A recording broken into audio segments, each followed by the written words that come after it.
అష్టాదశ శక్తి పీఠములను 12 జ్యోతిర్లింగములను వీడు దర్శనము చేశాడు అన్న ఫలితాన్ని పొందాలి అంటే ఘంటసాల క్షేత్రమునకు వెళ్లి దర్శనం చేసుకుని వస్తే చాలు. వాళ్ళు 12 జ్యోతిర్లింగ క్షేత్ర దర్శనము, అష్టాదశ శక్తిపీఠ దర్శనము చేసినట్లే.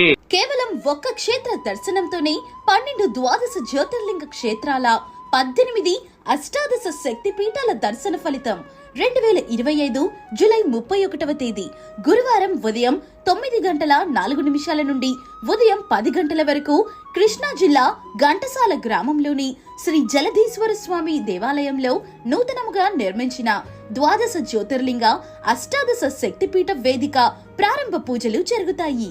భక్తులెవరైనా పాల్గొని స్వయముగా ఉచితముగా పూజలు నిర్వహించుకొనవచ్చును. ఉదయం 10 గంటలకు ప్రసాద వితరణ.